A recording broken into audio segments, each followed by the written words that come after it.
Hi folks, I'm Ashraf Hingora. I'm a language and soft skill trainer, life business and parenting coach.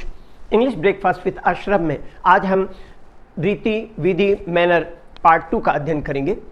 As if या as दो के प्रयोग से बने sentences से भी मैनर का बोध होता है। इनके फॉर्मूला पहले देखें। Principal clause plus as if या एज दो, जिसका मतलब होता है मानो की या जैसा कि, प्लस एडवर्ब क्लॉज। एग्जाम्पल देखिएगा, I felt as if, as या एज दो का यूज कर सकते हैं। आई फेल्ट एज इफ और as though I was dying, मुझे ऐसा लगा मानो की है जैसे कि मैं मर रहा हूं। दूसरा देखिएगा, इट लुक्स एज इफ या as though it is going to rain, ऐसा लगता है कि मानो की जैसा कि बारिश होने वाली है। अब दोनों सेंटेंसेस में डिफरेंस देखिएगा। एज इफ या एज दो के बाद प्रेजेंट अर्थ में पास्ट टेंस का इस्तेमाल कर सकते हैं। ऐसे वाक्यों से बोध होता है कि तुलना अनरियल है। जैसा I felt as if as though I was dying, ये जो कंस्ट्रक्शन था, मुझे ऐसा लगा मानो कि मैं मरने वाला हूं या मर रहा हूं, मगर वो मरने वाला या मर रहा नहीं। इस तरह अवास्तविकता का बोध होता है। दूसरा हमने जो सेंटेंस देखा, it looks as if as though it is going to rain, आसमान में इतने घने बादल छाए कि बारिश हो सकती है, होने वाली है, तो यहाँ पर रियल का बोध होता है इस तरह से। और एग्जाम्पल देखिएगा, she looks as if she is rich, इसका मतलब परहैप्स शी इज रिच, दिखने में ऐसा लग रही है कि वो धनी है, हो सकता है कि वो धनी हो, ऐसा दिखती है मानो कि है जैसा कि वो धनी हो।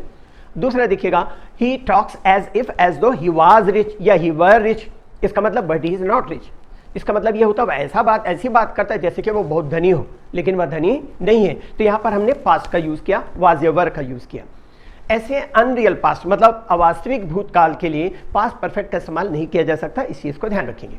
He talks as if या as though he was rich, it means but he was not. Formal English में अनरियल पास्ट में was की जगह पर were का भी इस्तेमाल कर सकते हैं। He walks as if as though he were drunk, इसका मतलब वह ऐसा चलता है मानो कि जैसा कि वो शराबी हो, मतलब लड़खड़ा के, इस तरह। He repeats the same thing as if as though he was या he were a parrot, वह उसी बात को दोहराता जाता है मानो कि जैसा कि वह तोता हो, मतलब वह तोता नहीं है लेकिन वैसे ही दोहराता है जैसा तोता हो। फिर देखिए एक और example, it seems as if या as though it is going to rain, तो ऐसा लगता है मानो कि बारिश होने वाली है, इसका मतलब ये कि घने बादल है, बिल्कुल पानी गिरने ही वाला है ये, तो यहाँ पर अनरियल नहीं है बल्कि रियल। आगे एग्जांपल देखिएगा, she looks as if as though she was या शी वर मधुबाला, वह ऐसे दिखती है मानो कि या जैसा कि वो मधुबाला हो, मतलब वो मधुबाला नहीं है, वैसे ही दिखती है। He sings as if और as though he was या he were मोहम्मद रफ़ी, वह ऐसा गाता है मानो कि वह मोहम्मद रफ़ी हो, मतलब हूबहू गाता है, ऐसा लगता है जैसे रफ़ी ही गा रहा हो इस तरह, लेकिन वह रफ़ी नहीं गा रहा है, somebody else is singing. It tastes as if as though it was या it were mango, इसका स्वाद ऐसा है मानो कि है जैसा कि या आम हो, मतलब वो आम नहीं है लेकिन उसका स्वाद आम जैसा है। It seems as if as though night would not finish, ऐसा लगता है मानो कि जैसे कि रात खत्म नहीं होगी, इस तरह। आगे देखें, why is she looking at me as if as though she knew me, I have never seen her before in my life, वो मुझे मेरी तरफ इस तरह क्यों देख रही मानो कि जैसे कि वो मुझे जानती है या जानती हो, मैंने उसे अपनी जिंदगी में पहले कभी नहीं देखा। आगे देखिएगा, it looks as though the weather is going to turn nasty again, इसका मतलब ऐसा लगता है मानो कि जैसा कि मौसम फिर से खराब होने वाला है। आगे देखिएगा, क्योंकि संभव है मौसम के हिसाब से, इसलिए इज का यूज हुआ, वाज या वर का यूज नहीं हुआ। देखिए, he behaves as if as though he was boss, वह ऐसा व्यवहार करता मानो कि जैसा कि वो बॉस हो, मालिक हो, मतलब वो मालिक नहीं है, इसलिए यहाँ पर वाज या वर का यूज हुआ पास्ट टेंस का। She felt betrayed as though her daughter had stepped her in back, इसका मतलब उसे विश्वासघात का अनुभव हुआ मानो कि जैसे कि उसकी बेटी ने उसकी पीठ पर छुरा घोंप दिया हो, इस तरह। I remember the occasion as though it was yesterday, I remember the occasion, देखिए ये हिस्सा प्रेजेंट है और दूसरे में इट वाज पास्ट का यूज हुआ है, मुझे वो मौका याद है या ओकेशन व अवसर याद है जैसा कल की बात हो। I ate as though it was my last meal, मैं ऐसा खाया मानो कि जैसे कि वह मेरा आखिरी भोजन हो। आगे एक और example, they treated me as though I was there sister, उन्होंने मेरे साथ ऐसा सलूक किया मानो कि जैसे कि मैं उनकी बहन हूँ। कुछ सेंटेंसेस स्ट्रक्चर से माप तौल की दर या भाव का बोध होता है, ऐसे वाक्यों से भी रीति या मैनर का बोध होता है। एग्जाम्पल से पहले फॉर्मूला देखें, subject plus verb plus noun plus by the plus noun. I purchase petrol by the litre, मैं लीटर के हिसाब से पेट्रोल खरीदता हूँ। We rented the car by the day, हमने दिन के हिसाब से कार किराए में दिया। Wages are paid here by the hour, मतलब तनख्वाह यहाँ घंटे की दर से दी जाती है। Pipe is sold by feet, pipe को फीट के हिसाब से बेचा जाता है, फीट की दर से बेचा जाता है। इस तरह ही sells mosquito net by the metre, वो मच्छरदानी को मीटर के हिसाब से मेजरमेंट करके मीटर के हिसाब से बेचता है। Oranges are not sold by weight, संतरे वजन के हिसाब से नहीं बेचे जाते। यहाँ पर बाय द वेट शब्द का इस्तेमाल नहीं किया गया है क्योंकि वेट कोई मेजरमेंट, पैमाना या तौल नहीं है। एग्जाम्पल आगे दिखेगा, उसके पहले एक और कंस्ट्रक्शन देखें। Subject plus verb plus noun plus of plus noun, इनके प्रयोग से बने वाक्य जो सेंटेंस स्ट्रक्चर्स होते हैं उनसे भी माप तोल को बोध होता है। एग्जाम्पल से और क्लियर हो जाएगी बात। He bought 5 metres of cotton cloths, इसका मतलब उसने 5 मीटर सूती कपड़ा खरीदा। I want a litre of milk, मुझे 1 लीटर दूध चाहिए। She wants a cup of coffee, इसका मतलब उसे 1 कप कॉफ़ी चाहिए। उसी तरह 2 large plates of pasta, 5 kilos of sugar, a liter of oil, a kilo of pulse, a plate of sandwich, a cup of milk, etc. मतलब 2 बड़ी plate pasta, 5 kilo शक्कर, 1 litre तेल, 1 किलो दाल, 1 plate sandwich, 1 cup दूध।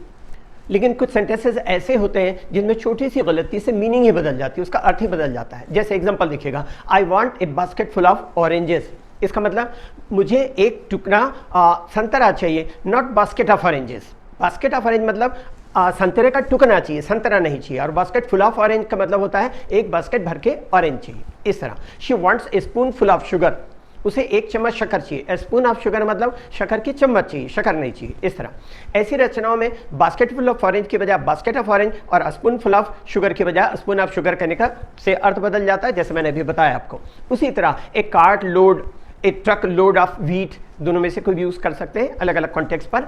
ए handful of rice अर्थात एक गाड़ी भर गेहूं, एक मुट्ठी भर चावल। इस तरह he bought A cart load या ट्रक लोड ऑफ व्हीट, यहाँ पर आप ट्रक ऑफ व्हीट नहीं बोलना है, ट्रक लोड ऑफ यूज करना पड़ेगा। उसने एक गाड़ी या एक ट्रक गेहूं खरीदा। उसी तरह the beggar was given A handful of rice, इसका मतलब ए हैंड ऑफ राइस नहीं बोलेंगे, हैंडफुल ऑफ राइस। भिखारी को 1 मुट्ठी चावल दिया गया। There were only a handful of people who attended the concert, इसका मतलब सिर्फ मुट्ठी भर लोग थे। मुट्ठी भर का मतलब यहाँ मुट्ठी से नहीं, मतलब बहुत कम लोग थे ये जिन्होंने संगीत समारोह में उपस्थित थे। कुछ सेंटेंस स्ट्रक्चर्स से व्यक्ति या वस्तु के वजन या तौल मतलब वेट का बोध होता है। इनके स्ट्रक्चर्स पहले देख लें, फॉर्मूला पहले देखें। सब्जेक्ट प्लस वर्ब जो कि वे होगा, वर्ब WEIGH प्लस नाउन जो कि वेट होगा। आगे देखिएगा, सब्जेक्ट प्लस दूसरा कंस्ट्रक्शन है, subject plus is MR plus noun जो कि वेट होगा। एग्जाम्पल से देखिएगा, हर डॉटर इज 8 पाउंड्स, इसका मतलब उसकी लड़की 8 पाउंड की है, या हर डॉटर वेज 8 पाउंड्स। तो वे जो यहाँ WEIGH वर्ब है और हर डॉटर चूंकि 3rd पर्सन सिंगुलर नंबर है तो इसलिए वेज का यूज हुआ है। हर डॉटर वेज 8 पाउंड्स, उसकी लड़की का वजन 8 पाउंड है। आगे एक और एग्जाम्पल, आई एम 70 किलोज, मैं 70 किलो का हूँ। कुछ सेंटेंस स्ट्रक्चर से किसी व्यक्ति या वस्तु के आकार, साइज, माप मतलब मेजरमेंट या डायमेंशन का बोध होता है। इनके स्ट्रक्चर किस तरह होते हैं ये देखिए, subject plus M is R plus size या मेजरमेंट, आकार, माप। एग्जांपल देखिएगा, this building is 100 feet high, यह इमारत 100 फीट ऊंची है। Sushmita Sen is 5 feet 9 inches मतलब tall, Sushmita Sen 5 feet 9 inch लंबी है मतलब ऊंचाई उसकी। This river is 200 kilometre long, यह नदी 200 किलोमीटर लंबी है। तो यहाँ लंबाई इस सेंस पर यूज हो रहा है हॉरिजॉन्टली। किसी वस्तु की लंबाई चौड़ाई मतलब आकार इस तरह व्यक्त करते, फॉर्मूला पहले देख लीजिएगा, सब्जेक्ट प्लस इज या आर प्लस लेंथ जो कि लंबाई प्लस बाय प्लस विड्थ जो कि चौड़ाई होती है। दूसरा देखिएगा, सब्जेक्ट प्लस वर्ब जो कि मेजर शब्द का इस्तेमाल करते हैं वर्ब के रूप में, प्लस लेंथ लंबाई प्लस बाय प्लस विड्थ चौड़ाई। एग्जाम्पल देखिएगा, the plot is 60 feet by 40 feet, या अगर हम कहते हैं द प्लॉट इज 60 बाई 40, दोनों तरह से कहा जा सकता है। यह भूखंड जो कि प्लॉट है 60 फीट लंबा और 40 फीट चौड़ा है। दूसरा एग्जांपल देखिएगा, the plywood is 8 feet by 4 feet, या द प्लाईवुड मेजर्स, आप ये यूज कर सकते हैं, मेजर्स 8 फीट बाय 4 फीट, या प्लाईवुड 8 फीट लंबी और 4 फीट चौड़ी है। कुछ सेंटेंस स्ट्रक्चर में वस्तु के भाव मतलब रेट या मूल्य, प्राइस का बोध होता है। इनकी बनावट देखिएगा, how much is sugar today, इसका मतलब आज शक्कर का क्या भाव है। तो जवाब मिलता है it is 35 rupees A kilo, ये 35 रुपये किलो है। जब क्या प्लस भाव दर का इस्तेमाल होता है तब क्या का अनुवाद हाउ होता है, यहाँ पर व्हाट का इस्तेमाल नहीं होगा। प्रश्न कई तरह से पूछे जा सकते हैं जिनकी बनावट अलग अलग तरह से होती है। भावार्थ देखें, इनके एग्जाम्पल से समझ में आएगा। How much is this mobile, या हम कह सकते हैं what does this mobile cost, या what is the price of this mobile, या what price is this mobile, या what cost is this mobile, how much does this mobile cost. मतलब एक आपको सवाल पूछना है इस तरह किसी चीज़ की कीमत, तो कई तरह से पूछ सकते हैं। या मोबाइल कितने का है, इस मोबाइल की कीमत क्या है। इसी तरह उत्तर भी कई तरह से दिए जा सकते हैं। अब इनके उत्तर देखिएगा, इट इज़ 10,000 रुपीज़, या इट कॉस्ट 10,000 रुपीज़, और द कॉस्ट या price of this mobile is 10,000 rupees, या इट्स प्राइस या इट्स कॉस्ट इज़ 10,000 रुपीज़। मतलब यह 10,000 का है या इसकी कीमत 10,000 रुपये है। अब कुछ सेंटेंस स्ट्रक्चर से जो फार्मूला देखेंगे तो क्लियर होगा, उनसे भी दर या कीमत का बोध होता है। पहले फार्मूला देखें, subject plus verb plus at plus amount plus a या पर प्लस वेट। दूसरा है subject plus verb plus object plus for plus amount. Example देखेंगे, I bought bananas at 20 rupees a dozen. इसका मतलब मैंने 20 रुपये दर्जन के हिसाब से केला खरीदा। She bought A necklace for 5,000 rupees, उसने 5,000 रुपये में हार खरीदा। शुगर सेल्स या शुगर इज सोल्ड, पेसिव करेंगे तो शुगर इज सोल्ड कहेंगे, ए 35 रुपीज़ अ किलो, मतलब शक्कर 35 रुपये किलो या 35 रुपये प्रति किलो बिकती है, या पेसिव करेंगे तो बेची जाती है। इस तरह कुछ सेंटेंसेस स्ट्रक्चर से डिस्टेंस मतलब दूरी का बोध होता है, और जो कई तरह से प्रश्न पूछे जा सकते हैं। इनका फार्मूला पहले देख लें, subject plus is plus distance. देखिएगा, how far is it to the railway station, मतलब इज इट मतलब इज दिस वे, ये सेंस निकल रहा है।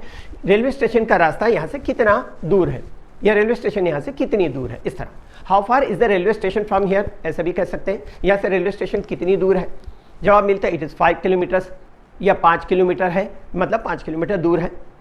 आगे एक और एग्जांपल देखिए, what is the distance of railway station from here. इसे इस तरह भी कहा जा सकता है, यहाँ से रेलवे स्टेशन की दूरी कितनी है।